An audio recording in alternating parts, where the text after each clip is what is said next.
윤석열 대통령이 오늘 세계 한인의 날 기념식에서 한인들의 노력과 헌신에 감사의 메시지를 전했습니다. 지난해 뉴욕 지하철에서 발생한 무차별 총격 사건의 범인에게 10회의 종신형이 선고됐습니다. 최근 정년보다 빨리 소셜연금을 신청하는 시니어들이 늘어나는 추세입니다. 바이든 행정부가 남부국경에 다시 신속하게 장벽을 건설하겠다면서 이 과정에서 26개의 연방법 적용도 면제하겠다고 밝혔습니다.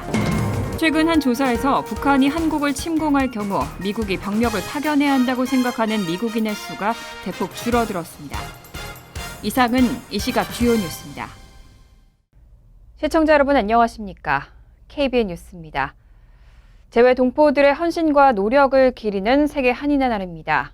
한민족의 역사와 미래에 대해 다시 한번 생각해 볼 수 있는 좋은 기회입니다. 오늘 윤석열 대통령도 세계 한인의 날 기념식에서 한인들의 노력과 헌신에 감사의 메시지를 전했습니다. 윤석열 대통령은 오늘 서울의 한 호텔에서 열린 세계 한인의 날 기념식에서 120년 이민의 역사가 대한민국의 역량을 키워나가는 데 큰 힘이 됐다고 강조했습니다. 윤 대통령은 하와이의 사탕수수밭과 중남미의 선인장 농장에서 번 돈은 우리의 독립자금으로 쓰였고 서울올림픽과 외환위기 때 역시 재외동포들이 큰 힘을 보탰다고 밝혔습니다. 또 일본에 위치한 대한민국 공관 대사관 가운데 9개가 제1동포의 기증으로 조성됐을 정도로 동포들의 모국 사랑이 각별했다고 언급했습니다. 이어 윤 대통령은 추석 연휴 때 만난 원폭 피해 제1동포들과 전날 만난 파독광부, 간호사들의 불굴의 의지를 칭찬하며 재외동포들이 대한민국 발전에 중요한 지원군이었다고 강조했습니다. 또 최근 출범한 재외동포청을 언급하며 글로벌 네트워크를 강화해 나가겠다고 다짐했습니다. 이날 행사에는 제1동포 3세 배우 박소희 씨도 참석해 이민자로 차별받으면서도 한인 정체성을 다짐하며 살아온 자신의 경험을 공유했습니다. 기념식에서는 여러 한인 지도자들에게 정보 포상도 수여됐습니다. 지난해 뉴욕 지하철에서 발생한 무차별 총격 사건의 범인에게 10회의 종신형이 선고됐습니다. 검찰은 총상 피해자 1명당 종신형 1회 계산 방식으로 용의자에게 모두 10회 종신형을 구형했습니다. 뉴욕 동부연방법원이 대중교통에 대한 테러 공격과 총기 사용 혐의에 대해 유죄를 인정한 피고인 프랭크 제임스에게 종신형 10회의 형량을 선고했습니다. 제임스는 지난해 4월 뉴욕 지하철 N노선 열차에서 2개의 연막편을 터뜨린 뒤 9mm 총탄 33발을 발사해 승객 10명이 총에 맞았고 대피하는 과정에서 승객 19명이 다쳤습니다. 검찰은 총상 피해자 1명당 종신형 1회라는 계산 방식으로 모두 10회의 종신형을 구형했고 법원도 이를 받아들였습니다. 법원은 이와 함께 총기 사용 혐의에 대해선 종신형과 별개로 10년형을 추가로 선고했습니다. 피고인 제임스는 이날 자신이 저지른 총격 사건에 대해 비겁한 폭력이라고 잘못을 인정했습니다. 다만 그는 정신건강적인 문제와 함께 흑인으로서 겪은 차별과 편견이 총격 사건의 원인이 됐다는 점을 부각하면서 선처를 구했습니다. 이에 대해 검찰은 제임스의 무차별 총격 사건이 면밀하게 계획됐다는 반론을 폈고 법원도 검찰의 주장을 받아들였습니다. 미국 경제가 심각한 도전 앞에 서 있습니다. 계속되는 금리 상승과 잇따른 대출 부담의 증가, 그 밖에도 다양한 요인들이 경제 전망을 불안하게 만들고 있습니다. 오동윤 기자가 보도합니다. 연방준비은행 제도의 인플레이션 통제 노력은 계속된 금리 상승의 악영향으로 흔들리고 있습니다. 특히 지난 여름 이후 10년 만기 재무부 채권 수익률이 꾸준히 오르면서 모기지와 자동차 대출, 신용카드 부채 등의 차입 비용도 급증하고 경제에 부담을 주고 있습니다. 이런 장기 금리의 급등은 휘발유 가격 상승과 학자금 대출 재개, 자동차 노조 파업과 같은 현재 다양한 요인들과 맞물려서 소비자 지출을 감소하게 할 위협을 주고 있습니다. 특히 자동차 노조의 파업은 이미 3주째 진행 중이고 향후 몇 달 내에는 자동차 판매가 줄어들 것으로 전망됩니다. 또 지난 주말 의회는 가까스로 정부 폐쇄 위협을 피했지만 케빈 메카시 하원 의장의 해임으로 다음 달 정부 폐쇄 위협은 더욱 커질 것으로 우려되고 있습니다. 미 경제 성장률은 지난 3분기 3.5%로 아직은 견조한 모습을 보이고 있지만 금융 전문가들은 4분기 성장률이 연율 0.7%에 그칠 것으로 예상하고 있습니다. 이런 가운데 지난 3일 로레타 메스터 클리블랜드 연준 총재는 연말이 되기 전 기준금리 추가 인상 여부를 결정할 때 장기금리 인상을 고려할 것이라고 밝혔습니다. 차입 비용의 상승이 금리 추가 인상을 포기하게 할 수도 있다는 걸 시사한 겁니다. 연준이 경기 침체를 피하면서 물가 상승을 통제하는 연착륙에 성공할 것이라는 낙관 대신 경기 침체에 대한 우려가 다시 커지고 있습니다. KBN 뉴스 오동윤입니다. 62세가 되면 소셜연금을 조기 수령할 수 있지만 만기 은퇴 연령을 채우면 월 수령액이 더 높습니다. 그런데 최근에는 정년보다 빨리 소셜연금을 신청하는 시니어들이 늘어나는 추세입니다. 자산관리기업인 슈로더가 실시한 2023 은퇴 설문조사에 따르면 응답자의 72%는 소셜연금을 조기 수령하기를 희망했습니다. 40%는 62세에서 65세 사이에 수령할 계획이라고 대답했고 70세까지 기다리겠다는 대답은 단 10%에 그쳤습니다. 이런 판단의 배경에는 연방예산위원회의 최근 보고서가 큰 영향을 미친 것으로 보입니다.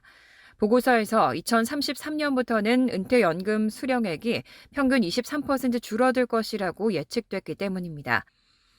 하지만 보험업계 관계자는 정년 연령을 넘어 70세까지 소셜연금 수령을 연기하면 영구적으로 혜택이 8%나 증가한다며 부부의 경우 70세까지 연기하면 배우자가 사망할 경우에도 유족연금으로 남은 배우자가 사회보장 혜택을 최대로 받을 수 있다고 설명했습니다. 하지만 조기에 소셜연금을 신청하면 연금액이 줄어들고 근로소득이 일정 한도를 초과하면서 세금 대상도 될 수 있습니다. 또 65세 전 조기 은퇴를 하고 연금을 신청하면 65세가 될 때까지 보험 가입에 따른 부담도 무시할 수 없습니다. 재정 전문가들은 소셜연금 조기 수령 전 개인의 재정 상태를 꼼꼼히 살펴보는 것이 중요하다고 강조하고 있습니다. 에릭 애담스 뉴욕시장 취임 후 뉴욕의 소셜 서비스 지원 문제가 대두되고 있습니다. 푸드 스탬프 신청부터 공공주택 수리 요청, 경찰 신고에 이르기까지 여러 분야에서 대응 속도가 늦어진 것으로 나타났습니다.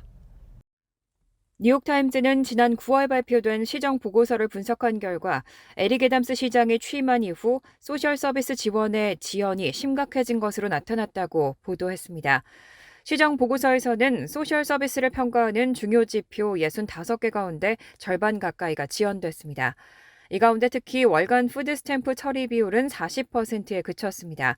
아담스 시장 취임 전해에는 60%, 팬데믹 이전 93%에 달했던 것과 비교하면 턱없이 낮은 수치입니다. 공공주택의 정비 또한 지연되고 있습니다. 고다미스 보도에 따르면 지난해 공공주택 공실 정비에는 평균 370일이 소요됐습니다. 아담스 시장 취임 이전에는 77일 만에 처리됐던 작업이 5배 이상 늘어난 셈입니다. 렌트 동결 신청에 대한 처리 시간 역시 2배 이상으로 증가했고 현금 지원 서비스의 경우 2019년 처리 비율은 95%에 달했지만 현재는 29%만이 제 시간에 처리된 것으로 파악됐습니다. 이런 지연의 주 원인으로는 시정부의 직원 감축이 지목됩니다. 올여름 기준 시정부 정규직 직원은 정원보다 7% 부족했습니다. 또 필수 인력 채용에만 평균 17개월이 소요되면서 인력 부족을 견디지 못한 직원들이 잇따라 사표를 던지고 상황이 악화되고 있는 것으로 나타났습니다. 하원에서 이례적인 의장 해임 사태가 일어나며 전국이 혼란에 빠졌습니다. 차기 의장 자리를 두고 트럼프 전 대통령과 가까운 인사들이 후보로 부상하고 있는데요. 공화당 내부에서는 강경파의 세력 확장을 우려하는 목소리도 높아지고 있습니다. 케빈 메카시 공화당 하원 의장의 해임 사태로 공석이 된 하원 의장 자리를 두고 공화당 서열 2위인 스티브 스컬리스 원내대표와 짐 조던 법사위원장이 두각을 나타내며 출사표를 던졌습니다. 조던 의원은 공화당 강경파 의원 모임 프리덤 코커스의 의장으로 바이든 대통령의 아들 헌터의 의혹 파헤치기를 주도했고 바이든 대통령의 하원 탄핵 조사도 추진했습니다. 스컬리스 원내대표는 2020년 대선 불복을 주장하며 트럼프 전 대통령에게 강력한 지지를 보여왔습니다. 감세와 총기 소유를 옹호해왔고 과거에는 백인 우월주의 단체 큐클럭스 클랜에서 연설하기도 했습니다. 11일 치러지는 선거에서 하원의장에 선출되려면 과반인 217표를 얻어야 하는데 공화당과 민주당 의석수 격차가 9석에 불과한 만큼 의장에 선출되려면 공화당 강경파의 지지가 필수적입니다. 다만 현재 유력 후보들이 모두 강성파여서 공화당 내 다수인 중도 보수파의 지지를 얻기가 쉽지 않다는 분석도 나옵니다. 일각에선 트럼프 전 대통령을 하원의장 후보로 내세우자는 목소리도 나왔지만 트럼프 전 대통령은 자신의 초점은 대선에 맞춰져 있다며 선을 그었습니다. 한편 이번 해임 사태를 촉발시킨 맷 게이츠 의원은 오는 11일 트럼프 전 대통령의 유세에 참여할 예정입니다. 게이츠 의원의 행보를 두고 2026년 플로리다 주지사 선거를 염두에 둔 것이라는 분석이 나왔습니다. 남부 국경지대에 몰려드는 이민자들 때문에 그동안 공화당은 바이든 행정부의 이민 정책이 실패했다고 지적해왔는데요. 바이든 행정부가 남부 국경에 다시 신속하게 장벽을 건설하겠다면서 이 과정에서 26개의 연방법 적용도 면제하겠다고 밝혔습니다. AP통신과 폴리티코 보도에 따르면 최근 국토안보부는 불법 입국이 급증하고 있는 텍사스주 스타카운티 지역에 국경장벽을 신속하게 건설하기로 결정했습니다. 이를 위해 바이든 행정부는 청정대기법과 식수안전법, 멸종위기종법, 문화보존법 등 총 26개의 연방법 적용을 면제하기로 했습니다. 이런 면제로 인해 복잡한 법률 검토 절차나 환경법 위반 관련 소송을 피할 수 있게 됩니다. AP통신은 이를 두고 바이든 대통령이 트럼프 전 대통령이 재임 기간 동안 자주 사용했던 광범위한 행정 권한을 사용한 첫 번째 사례라고 전했습니다. 당초 바이든 행정부는 국경장벽 추가 건설을 하지 않겠다고 선언했었기 때문에 이번 결정은 꽤 큰 파장을 일으킬 것으로 보입니다. 바이든 행정부의 이번 조치로 연방법이 면제되면서 국경장벽은 공공토지와 멸종위기에 처한 동식물의 서식지도 통과할 수 있게 됐습니다. 최근 한 조사에서는 북한이 한국을 침공할 경우 미국이 병력을 파견해야 한다고 생각하는 미국인의 수가 대폭 줄어들었습니다. 특히 공화당 지지층에서 미군을 파견할 필요가 없다는 여론이 높았습니다. 시카고 국제문제협의회가 지난 9월 7일에서 14일까지 미국인 3,242명을 대상으로 실시한 조사에서는 절반의 미국인, 즉 50%만이 북한이 한국을 침공할 경우 미군 파병에 찬성한다고 대답했습니다. 반대한다는 응답은 49%였습니다. 2022년의 찬성 비율 55%, 2021년의 63%와 비교했을 때 크게 감소한 수치입니다. 정당별로는 민주당 지지층에서는 한국을 방어하는 데 찬성하는 비율이 57%였습니다. 반면 공화당 지지층에서는 찬성이 46%에 불과했고 53%는 반대한다고 대답했습니다. 시카고 국제문제협의회는 이런 결과에 대해 동맹국 방어에 대한 당파적인 분열은 새롭게 나타난 현상이라고 분석했습니다. 특히 공화당 지지층에서는 미군을 이용해 멕시코로부터의 이주를 제한하고 카르텔과의 전투에 활용하는 데 찬성하는 비율이 높았고 민주당 지지층은 이런 정책에 대부분 반대하는 성향을 보였습니다. 또 중국과 일본 간의 군사 충돌 가능성에 대해서는 55%의 미국인이 미군 투입에 반대했습니다. 아울러 한국과 일본에 주둔 중인 미군을 유지해야 한다는 여론도 감소하는 추세를 보였습니다. 지난달부터 최신 변이를 반영한 코로나19 업데이트 백신 접종이 시작됐습니다. 하지만 최근 설문조사에서는 성인 4명 가운데 1명만이 새 백신을 접종하겠다고 대답했습니다.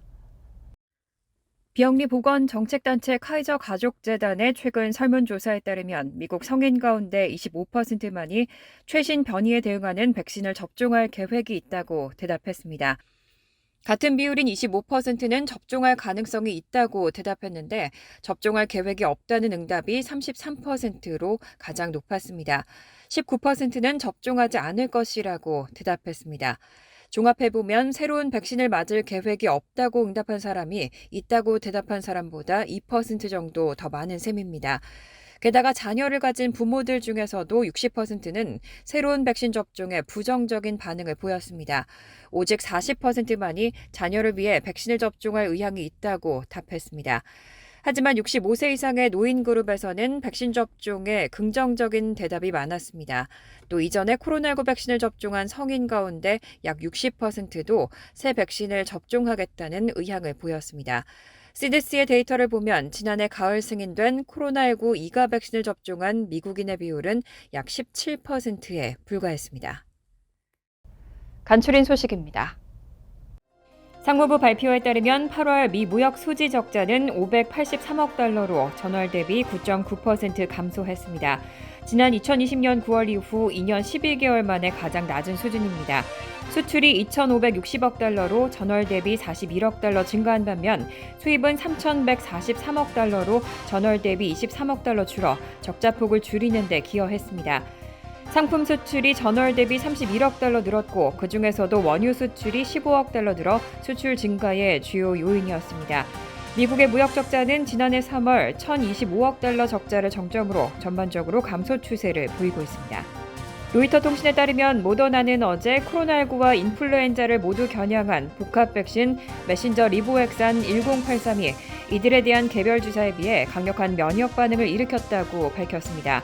특히 해당 백신은 글로벌 제약사 글락소스미스클라인과 사노피의 독감 백신과 비교했을 때 고령자들의 A, B형 독감에서 효과를 보였고 부작용 비율은 코로나19 백신을 맞은 대상자들이 경험한 것과 비슷하다고 밝혔습니다. 모더나의 스티븐 호지 사장은 연말쯤 승인될 가능성이 있지만 백신은 지금으로부터 2년 뒤인 2025년 가을 시즌에 시판될 가능성이 높다고 보고 있다고 전했습니다. 에릭 애담스 뉴욕시장이 멕시코 등 중남미 3개국을 방문해 미국행을 자제해달라고 요청하기 위해 출국했습니다. 애덤스 시장은 출국에 앞서 기자들에게 뉴욕에 온다고 하더라도 5성급 호텔에서 머무는 것이 아니고 자동으로 노동 허가를 받는 것도 아니라는 사실을 강조할 것이라고 밝혔습니다. 애덤스 시장은 일단 국경을 접한 멕시코에서 정부 관계자들을 만난 뒤 에콰도르와 콜롬비아를 각각 방문할 예정입니다. 특히 콜롬비아와 파나마 사이에 위치한 다리엔갭도 방문할 계획입니다. 남미 출신 망명 신청자들이 미국으로 가기 위해 위험을 무릅쓰고 통과해야 하는 열대우림 지역입니다. 센트럴파크는 잔디밭 관리를 위해 매년 11월 중순부터 그레이트 론을 폐쇄하지만 올해는 지난달 개최된 글로벌 시티즌 페스티벌 때 발생한 잔디밭 훼손 때문에 사용 중단 시점을 최소 6주가량 앞당겼습니다. 지난달 23일 열린 이 콘서트에는 3만 명의 관중이 모였습니다.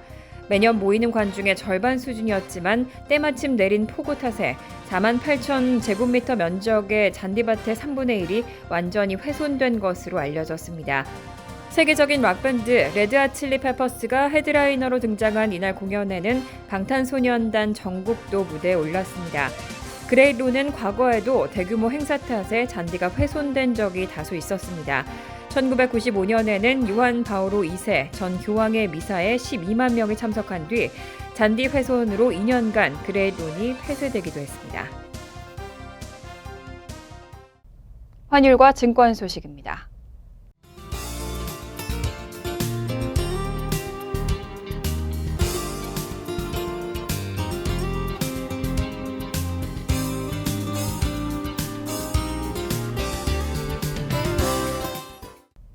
이어서 날씨입니다.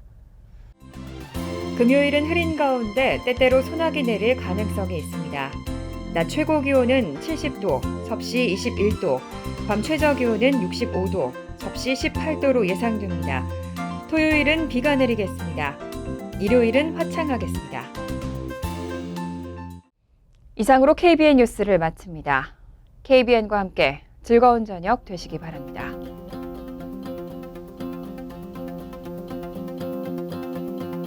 미 동부 최대 한인방송 KBN이 제작하는 KBN 뉴스는 웹사이트 mykbn.com 그리고 유튜브와 페이스북에서 다시 보실 수 있습니다. 좋아요, 구독, 알림 설정은 뉴스 제작에 큰 도움이 됩니다.